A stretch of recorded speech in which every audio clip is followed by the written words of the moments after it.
Is this some kind of joke? Commander Yarek's mandibles clattered in disbelief as he reviewed the newly updated galactic survey data. The holographic display floated before him, a shimmering projection of a star system he had dismissed as unremarkable. Except for one thing.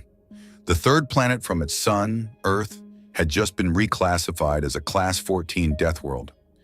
Yarek's claws tapped against the control panel as he zoomed in on the planet.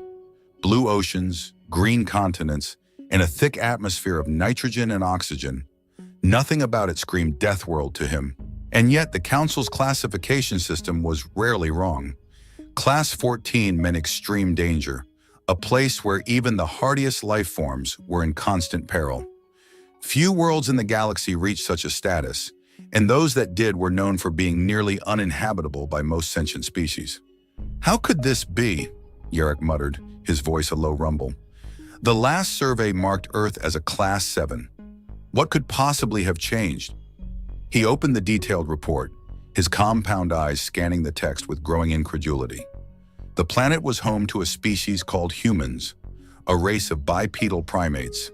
Their civilization was advanced enough to have achieved space travel, but not much more. There were no signs of massive, planet-altering catastrophes or environmental collapses since the last survey. The natural predators, though varied, were not particularly exceptional compared to other Deathworlds. Yet something had clearly triggered this sudden upgrade in danger. The door to his command chamber slid open, and Captain Reinach entered, his four eyes blinking in sync as he approached. "Commander, you requested an update on the Earth reclassification?" Yarek didn't look up, still engrossed in the data. "Yes, Captain. I want to know how this mudball of a planet just jumped 7 levels in threat assessment. Have you seen this?" Reinach folded his arms, his chitinous exoskeleton clicking softly as he moved closer. "I have. The initial reports are disturbing, to say the least." "Disturbing? Try confounding," Yarek retorted, his voice betraying a mix of frustration and curiosity. "The humans have been on the radar for ages, but they've never been a threat. Primitive? Yes. Resilient, perhaps. But Class 14? That's beyond reason." "Not according to the Council," Reinach replied. "Apparently they've uncovered some new evidence that redefines everything we thought we knew about Earth. It seems the humans themselves are the primary reason for the reclassification." Yarek finally tore his gaze from the holographic display to stare at his second-in-command. "The humans? Explain." Reinach activated his own console, pulling up a series of video feeds and scientific logs. It turns out that the humans have adapted to a staggering array of environmental challenges that would wipe out most species. They thrive in extreme cold and heat. Their immune systems can fend off some of the deadliest pathogens we've ever encountered, and they possess a psychological resilience that's almost unnatural. "Psychological resilience?" Yarek echoed, his tone skeptical. "Yes, Commander. The report highlights several instances where humans have endured situations that should have broken their minds. War, famine, natural disasters. They not only survive, they adapt and grow stronger. Their capacity for recovery is unparalleled." Yarek leaned back in his chair, his mandibles twitching thoughtfully. "I've heard of species with strong survival instincts before, but nothing like this. How could we have underestimated them for so long?" "Because they don't appear dangerous at first glance," Reinach answered. "Their physical appearance is deceptive. Soft, flesh-based organisms without natural armor or weapons. But beneath that exterior lies a species that has turned its environment's hostility into an advantage. They are, quite literally, the ultimate survivors." Yarek grunted, still not entirely convinced. "Surviving is one thing, Captain. But what about their offensive capabilities? Are we to believe that their classification as a Deathworld species is based purely on defense?" Reinach hesitated, his eyes narrowing as he selected a particular file. "There is one more aspect that the Council has taken into account. Something that has pushed the reclassification beyond what we would normally consider. It's their potential for conflict." "Go on," Yarek urged. Reinach displayed a series of images: burned landscapes, shattered cities, and the twisted remnants of advanced machinery. These are records of human wars. The last century alone has seen conflicts that, by our standards, would be cataclysmic. Their weapons technology, while not the most advanced in the galaxy, is wielded with a ruthlessness and efficiency that rivals even the most warlike species. The humans have a capacity for destruction that is alarming. Yarrick studied the images, his expression unreadable. You're telling me that this reclassification is based on the potential threat they pose, rather than the immediate danger? Exactly, Rinnock confirmed. The Council believes that if humanity were to direct its full focus outward, beyond their own planet, they could become a significant galactic power. They have the will, the resilience, and now, the classification to match. A Class 14 Deathworld species is not something to take lightly. Yarrick's claws drummed against the armrest of his chair, a habit he had developed over years of command. This changes things. We need to reassess our approach to this planet and its inhabitants. If they truly are as dangerous as the Council suggests, then any contact must be handled with the utmost caution. Agreed, Rinnock replied. I've already ordered a full review of all available data on human behavior and technology. We need to understand them better if we're to avoid a potential catastrophe. Good, Yarrick said, his voice taking on a more authoritative tone. I want daily updates on your progress, and prepare a briefing for the rest of the command staff. I want everyone on this ship to be fully aware of what we're dealing with. Rinnock nodded and made his way to the door, but before he exited, he paused. Commander, one last thing. There's a rumor circulating that the humans might already be aware of their reclassification. If that's true, they could see it as a challenge. Yarrick's mandibles clicked in annoyance. Let's hope that rumor is just that, a rumor. The last thing we need is for these humans to start proving the Council right. Rinnock left the chamber, leaving Yarrick alone with his thoughts. The holographic projection of Earth continued to hover before him, its serene appearance a stark contrast to the information he had just received. Class 14, Yarrick murmured to himself. What have we awakened? The bridge of the Rakarzan was unusually quiet as Commander Yarrick reviewed the latest intelligence reports. The crew, typically engaged in the usual hum of routine operations, seemed to share his unease. The recent reclassification of Earth as a Class 14 Deathworld had not only shocked the Galactic Council, but had also put every military vessel, including his, on high alert. Yarrick's gaze flicked to the main viewport, where the distant glow of Earth's sun was barely visible. They were still a few light years away from the Sol system, but that didn't stop the growing tension among the crew. What had started as a standard reconnaissance mission had turned into something far more dangerous. Commander, Captain Rinnock's voice broke the silence. He stepped forward, holding a datapad filled with new data. We've just intercepted a series of human communications. It appears they've detected our long-range sensors. Yarrick turned sharply. How could they possibly detect our scans? Our technology should be far beyond their comprehension. That's what we believed, sir, Rinnock replied, his tone measured but tinged with concern. But it seems the humans have developed or acquired some form of detection capability we didn't anticipate. They're referring to our presence as unidentified objects, but their response is surprisingly calm, almost as if they've dealt with this before. Yarrick frowned, his mind racing. Have they initiated any defensive actions? Rinnock shook his head.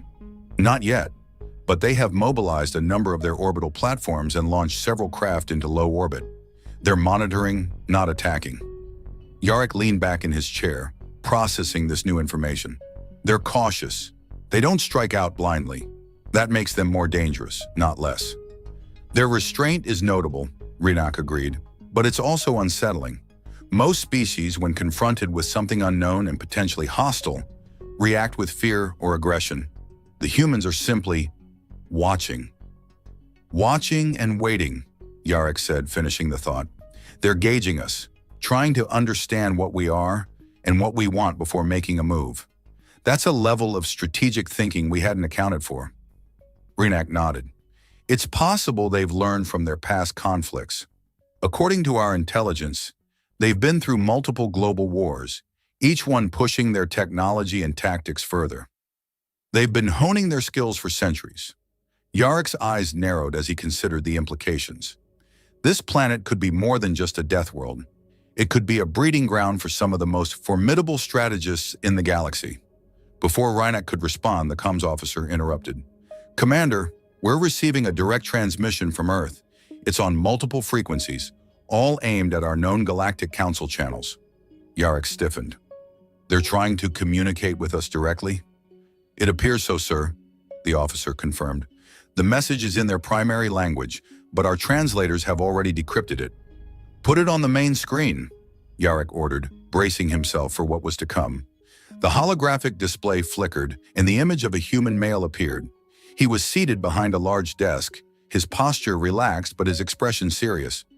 The insignia on his uniform identified him as a high-ranking military official, though Yarrick wasn't familiar with the specific designations. "Attention, unidentified vessel," the human began, his voice calm and measured. "This is General Markov of the United Earth Defense Force. We are aware of your presence in our vicinity and wish to extend an opportunity for peaceful contact. We mean you no harm but will defend ourselves if necessary. Please identify yourselves and state your intentions." Yarrick stared at the image, taken aback by the human's composed demeanor. There was no sign of fear, no hint of desperation. This was not the response of a species cowering before a superior force. It was the response of one that had faced threats before and was prepared to do so again. "Interesting," Yarrick muttered. "They approach this with caution, but not submission. They've calculated the risks and decided to meet us on even ground." Reineck stepped closer. "Should we respond, Commander?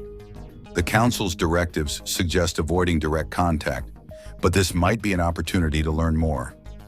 Yarrick considered the options. Direct contact with a species as unpredictable as humans was risky, but it could also provide invaluable insights. The Council's reclassification had been based on incomplete data. This could be their chance to fill in the gaps. "Send a response," Yarrick decided, "but keep it vague. We don't want to reveal too much until we understand them better." Reineck nodded and moved to the comm station, relaying the commander's orders. Moments later, the message was sent, a carefully crafted statement of observation and non-hostility. It was the diplomatic equivalent of a poker face, revealing nothing but expressing a willingness to engage.